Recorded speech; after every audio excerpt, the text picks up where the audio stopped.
Yeah, first of all, team news, Heung-min Song. What likelihood that he'll feature tomorrow night? Yeah, no, he won't feature tomorrow night. He's still he's out training, but he's still separate from the group. So he's improving, and hopefully we can get him back in sooner rather than later. They're a really attack-minded team, Bodo Glimt. You've had experience of playing them twice before with Celtic. What are you expecting from them? Yeah, no, they've been pretty consistent the last few years. Obviously, the same manager and sort of core group of players, but definitely a distinct style of football that they've stuck to and have had success with. They've been pretty consistent obviously in the Norwegian league, but also in Europe. Every game they've played, irrespective of the opposition, they've played some really good quality opposition in Europe. They've always been really competitive, and I think that's just born from the fact that they're very stable and have a clear sort of understanding of how they play their football. So it'll be a good challenge for us. And a new contract for Lucas Bergvall this week. I mean, how much has he improved just in this season, and also kind of how important is it to the club to build the future of the club around players like that? Yeah, hugely so. I'm delighted for Lucas. I think it's it's reward for his, like I said, his development this year, his performances, and how well he's adapted. We've got to remember a lot of young guys who may become the Premier League have a step in between, whether that's playing, in another league, but he's sort of come straight from the Swedish league, a really year of senior football into Premier League, and yeah, his growth's been, it's a credit to him. He's worked really hard at his game. At the beginnings, he was really struggling to cope with a lot of the intensity and tempo, as you'd expect and we expected. I guess, a lot about football and life in general is opportunity. And he had an opportunity this year because of, the situation we were in, and he grabbed it with both hands. And then, even now that we've literally got a full squad to choose from, he's still being selected because he took the opportunity. And yeah, you're right. I think there's a core group of young players here that hopefully we can build something from. This is very much if the club can get through the next two legs, but the club have been looking at trying to get the Aston Villa game moved next month. We see kind of foreign leagues often switch around fixtures to help out teams in European competition. Is this something that the Premier League kind of really has to help out on this occasion with? Look, I haven't looked too deeply into it. I don't know what sort of precedence there is to it. Like I said, I know other leagues obviously do it, which you can't understand for European finals, but I'll leave that to the powers that be. I'll concentrate on trying to get us there first of all. And well done on the marathon, mate. Congratulations. Well done. The club have worked with the Tottenham fan group tomorrow to put on a tifo display, and there'll be flags throughout the stadium as well. I know the fans haven't always felt aligned with the club at times this season, but how important is that kind of togetherness for such a big night? Yeah, really important. And again, whoever of you guys have travelled throughout Europe with us, whether this year or other years, you see the impact that has, when you play in opposition stadiums, when the supporter base, really feels engaged with, with the club and with the team and with the occasion. And it's going to be hugely important for us tomorrow night. Our fans in Frankfurt were outstanding, and to be fair, in Europe this year, all the European games, even the Frankfurt, the first home game, I thought was a fantastic atmosphere, and we're going to need it tomorrow night. Again, it's a semi-final of European competition. I'm sure our supporters are excited. Everyone at the club's excited, and we want to make sure we get the best chance to perform at the best level so we can get through. Hi, Ange. Are you superstitious? No, I used to be, but not anymore. I find it was kind of worked against everything else. I kind of believe in my life because, I never used to change, socks. And then I thought, geez, if it's just the socks, what am I doing? What's the point of me being a coach if it's just socks that make a difference? No, I'm not, mate. Sorry. I ask because last time Tottenham won a European trophy, Liverpool were champions, but the manager also left at the end of that season. Do you?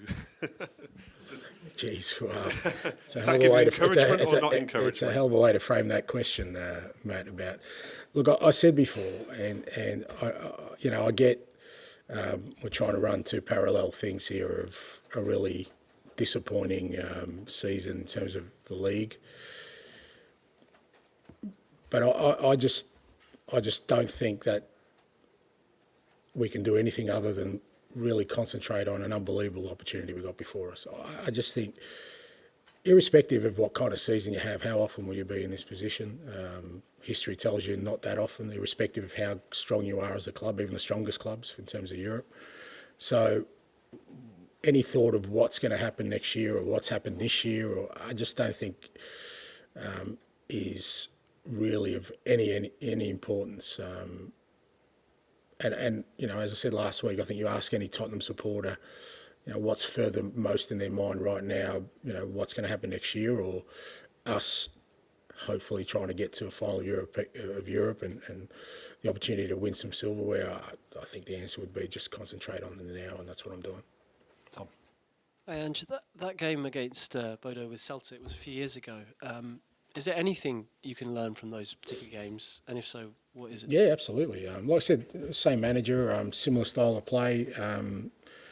You know, when we played them with Celtic, we'd sort of, our season had got off to a slow start, but by that time we'd kind of were playing some decent football. But I remember, because again we had the first game at home, a bit like us, and their ability to play at a really good intensity. They weren't phased. You know, the atmosphere at Celtic Park is unbelievable. They weren't phased by that.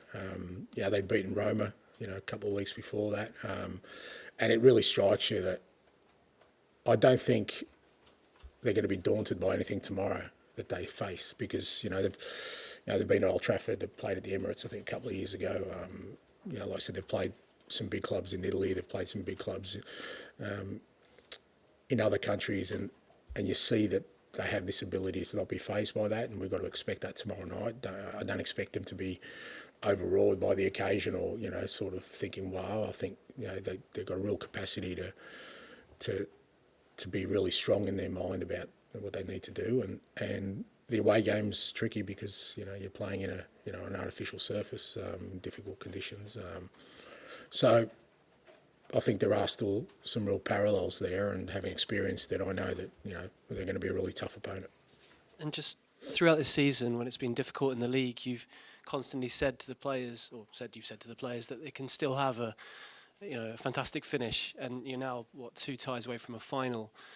What's been your message to the players this week? You know, last week you talked about the Stonecutters Creed. Any particular kind of angisms ahead of this week? No, and that wasn't an angism. I'm still shocked that, you know, the whole room I was talking to had never heard of it before. But no, look, I think that still rings true. Like I said, I'm really, you know, strong at the moment on, you know, these parallel worlds we're trying to traverse, and I've sensed, which is not surprising because I've said that before, that the way this club's perceived, that people are almost trying to diminish it in some respects. You know, I've heard people say, well, it's the equivalent of Man United winning the FA Cup. No, it ain't.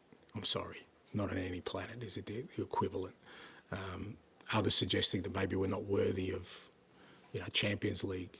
I mean, again, they're like things that are there, designed there to diminish what's ahead of us, which is an unbelievable opportunity. Like you said, irrespective of how this season's gone, we have generations of fans who, you know, want this more than anything else, to share again with you know, the people that they love, a special moment supporting their football club. So, as I said, this season could have gone a lot differently, and we could be flying in the league, but it wouldn't make this opportunity any different. The opportunity is the same. And, you know, I've made that clear to the players. You know, we're disappointed, obviously, with Sunday at Liverpool. We were nowhere near the level we needed to be. But again, that's something we need to deal with separately.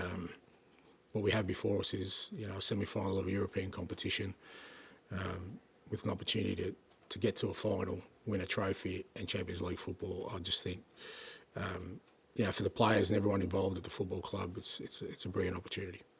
Jack. Hi, Ange. How do you assess the players' ability to really go through the gears physically tomorrow night after, you know, managing minutes and rotating a bit in recent weeks? I think we're in a good place from that point of view. I think, you know, looking at the outputs of the players, I think we've got really good sort of work into players who needed it.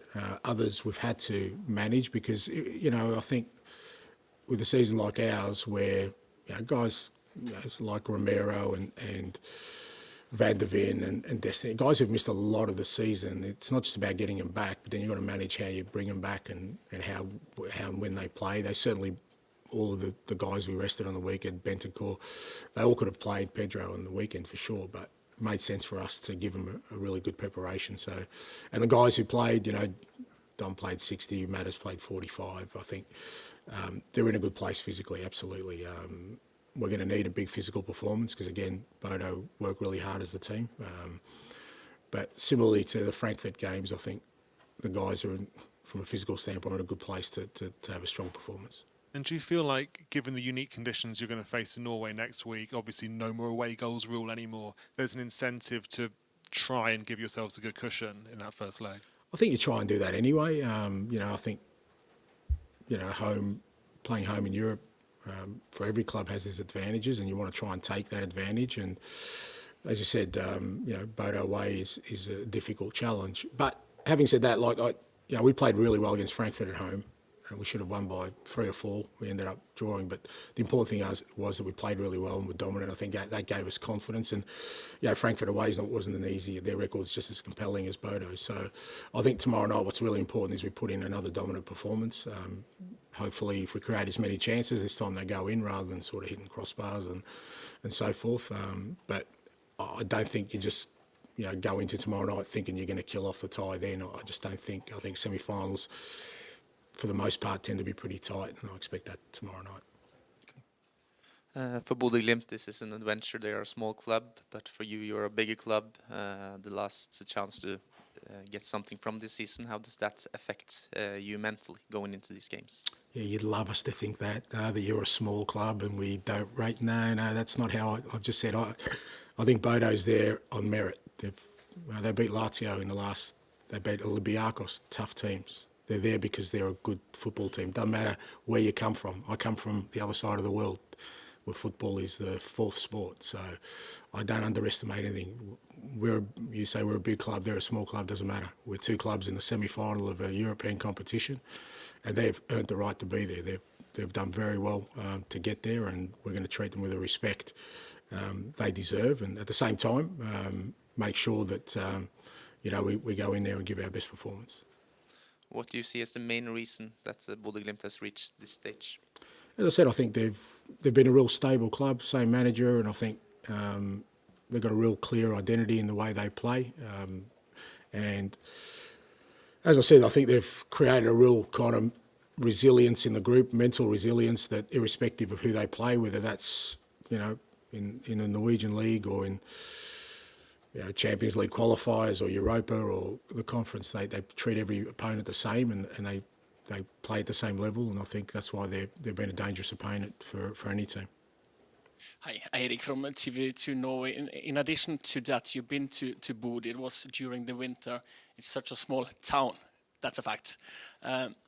What does it tell you that a team from such a small place are playing in a semi-final in the European Cup? It's what I love about the game. That's the beauty of football. That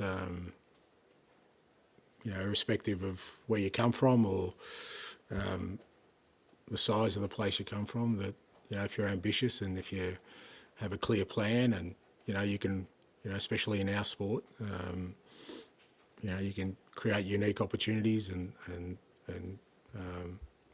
create fantastic moments. So I think that's what we love about the game. That's what we love about football. That there's always been stories of whether it's clubs from small areas or small countries doing well in major competitions. That's always existed. The Bodo Glimt coach, Kjetil Knutsen, what is your impression of his style of football and him as a person? Yeah, good guy. Like I said, I obviously met him a few years back, and good guy, and he's done really well with him. Like I said, he's had a real clear identity about the way he wants his team to play. He's created a real strong culture at the club, I think, not just from a football perspective, but from a mental perspective as well. And you see that, and he's done very well, and I look forward to seeing him tomorrow night. So we won't see a replay of the Mourinho clash when you meet Kjetil at the sideline tomorrow.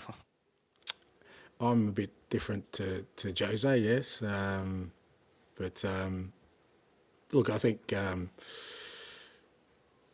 that's the kind of results they've had in the past. It means you have to respect them. You have to respect. This is not just a one-off. That was 4 years ago, and every year they've done that to more than one club that supposedly are bigger. So this is not a unique. They've gone further obviously this year, and they've earned it. Like I said, even to get to the knockout stage, Olympiacos are a tough team. I mean, they won the Conference League last year. Lazio, we know, are a good side, so they're not there by accident.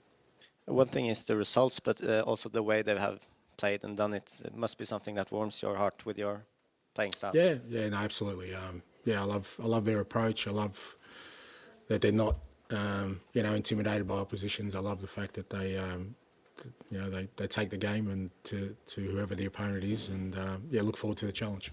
Final question, please. Hi Ange, Adrian Netavisen in Norway. You might say no, but after facing those big clubs like Olympiacos, Lazio, are you by any chance surprised by Bodo getting that far? Because I know you won't mention the small club and small resources, but it's from a city that small. Are you surprised going to the semi-final in the Europa League? No, like I said, I'm not, because if this was, the first year they got results like that, then you'd say, yeah, I'm a bit surprised. But I think they've been building towards that. Like every year they've made an impact in Europe. Maybe they haven't got as far as, but I think, like anything else, it's only been, in recent years that they've got into Europe. And I think in Europe, the more you're in there every year, the more you get the chance to grow. And I think they've grown every year. So I think, it's not a surprise to me. And I think irrespective of how it goes this year, I expect them next year as well to have another impact in whatever competition they be. That they may get through the Champions League qualifiers next year and get to the Champions League. That wouldn't surprise me either, because I've just seen their growth. Last one. They're coming into this match with a lot of injuries. How do you think that will affect them? Maybe especially missing Patrick Berg in the midfield. Yeah, look, obviously, missing Patrick Berg is a loss for them. But again, I think it's always been more about what they do as a team rather than the individuals. Because the other thing, over the last 5 years, they've sold a lot of players as well. But the team's always remained consistent. I think, irrespective of the lineup tomorrow, we expect them to play the same way and to be just as hard to beat. Thank you very much. Thanks. Thank you.